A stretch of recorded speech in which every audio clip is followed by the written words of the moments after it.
जी कहिए दादी जान। मैं तुम्हारा नीचे इंतजार कर रही हूँ। मेरा इंतजार? क्यों, खैरियत? तुम्हारे साथ एक जगह जाना है। वक्त जाया करने की जरूरत नहीं, जल्दी आओ।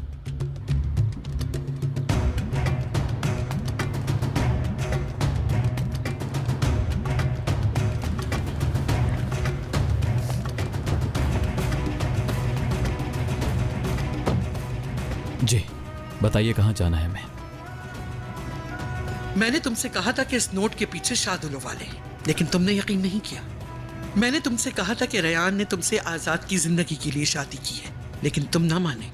मैंने तुमसे कहा था कि शादुल वाले तुम्हारे करीब रहने के लिए खेल खेल रहे हैं और इसीलिए रेयान को इंतकाम लेने के लिए यहाँ भेजा गया है, लेकिन तुमने एक ना मानी मेरी। सही कहा ना मैंने तुमसे कहा कि तुम्हारी सोच को बदलने के लिए वो नए दुश्मन के साथ आए हैं, लेकिन तुमने क्या किया?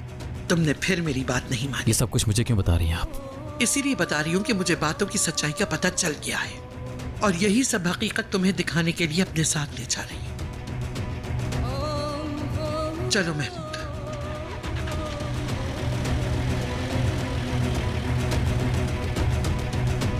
कहाँ जा रहे हैं हम दादी जान? क्या दिखाना चाहती हैं आप मुझे? तुम खुद अपनी आंखों से देख लेना। तैयार रहना, हो सकता है जो देखो वो बर्दाश्त ना कर सको। मैं ऐसा ना करती अगर मजबूर ना होती, लेकिन तुमने कोई रास्ता ही नहीं छोड़ा।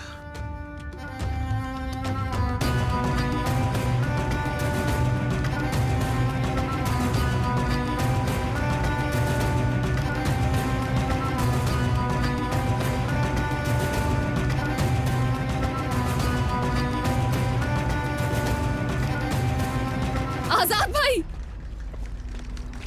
रेयान, आजाद भाई कहाँ जा रहे हैं आप? तुम यहाँ क्या कर रही हो और तुम्हें किसने बताया? तो ये बात सच है। प्लीज आप कहीं नहीं जाएं। यहाँ आपका घर है, सब कुछ है, कैसे जा सकते हैं सब कुछ छोड़ के? मैं मजबूर हूँ रेयान। अगर मजबूर नहीं होता तो रुक जाता। मेरी वजह से जा रहे हैं ना? मैं ही हूं ना वजह? नहीं, ऐसी बात नहीं है। आप झूठ बोल रहे हैं मुझसे। आप जा रहे हैं सिर्फ मेरी वजह से, यही बात है। खुदा के वास्ते रुक जाएं। आप अपनी अम्मी और बाबा को मेरी वजह से छोड़ रहे हैं। बताएं, मैं इस बोझ के साथ कैसे जिंदा रहूंगी कि आपने अपने अम्मी बाबा और अपने घर को मेरी वजह से हमेशा के लिए छोड़ दिया। रेयान, तुम नहीं समझ सकोगी। बात सुने, आपको एक दिन दोबारा मोहब्बत होगी। कोई आएगा आपकी जिंदगी में। आप अपनी जिंदगी को एक मौका तो दीजिए। तुम ठीक कह रही हो रेयान, लेकिन मैं नहीं रुक सकता। प्लीज समझने की कोशिश करो मुझे। तुम जाओ। मैं आपको जाने नहीं दूंगी। रेयान प्लीज तुम समझने की कोशिश करो। जाने दो मुझे, मैं यहाँ नहीं रुक सकता। ये मेरा अपना फैसला है। अगर नहीं गया तो बहुत देर हो जाएगी। चलो अब तुम जाओ अपने घर। आजाद भाई रुक जाए। अगर मैं आपकी जिंदगी में जरा भी अहमियत रखती हूँ तो मत जाए। आजाद भाई प्लीज, आपको खुदा का वास्ता है, रुक जाए। ये लो, खुद अपनी आंखों से देख लो। हमारा दुश्मन कोई और नहीं। वो लड़की तुमसे मोहब्बत की वजह से नहीं, आजाद की आजादी के लिए आई थी। अपने खानदान को बचाने के लिए आई है। अपने खानदान का इंतकाम लेने आई है। अब जाओ उनके सामने और खुद ही सुन लो। उनकी आंखों में आंखें डालकर एक एक झूठ सुनते चले जाओ उनका।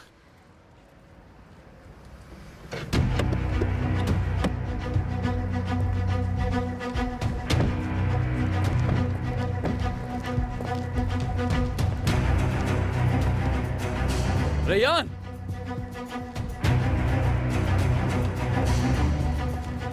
मीरान, मीरान मैं यहाँ तो आई हूँ, लेकिन अपने झूठ अपने पास रखो। मैं और मीरान दोनों सच जानते हैं। खबरदार, खबरदार रेयान के ऊपर झूठा इल्जाम मत लगाना। क्यों? अपनी बेइज्जती का इतना ख्याल है तुम्हें? एक शादीशुदा लड़की को भगा के ले जा रहे हो। जो काम पहले नहीं कर पाए वो अब करने जा रहे थे। बस दादी जान। मीरान, बस दादी जान।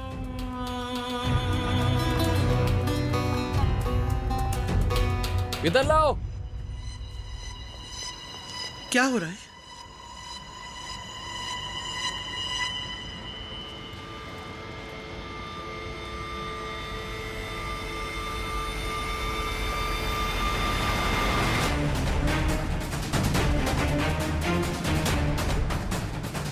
मीरान, मीरान खुदा का वास्ता है रुक जाओ तुम। ये लो तुम्हारी गन जिस पर तुम्हारी उंगलियों के निशान है। और अगर तुम इसी वक्त शहर छोड़कर नहीं गए तो इस गन से जो गोली निकलेगी वो सीधा रेयान को लगेगी और इस कत्ल का इल्जाम सीधा सीधा तुम पर आएगा। ये गन उस दिन तुम जाते हुए हमारे घर ही छोड़ गए थे।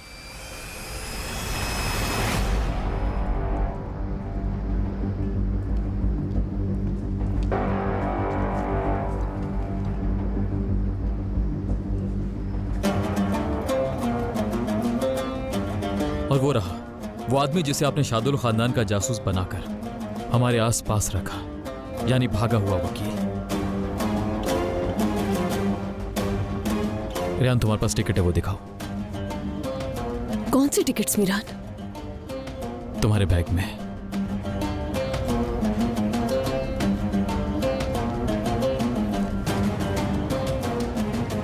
ये है वो टिकट जो आपने आजाद के लिए जबरदस्ती खरीदी थी और साथ में रेयान के लिए भी खरीदी थी।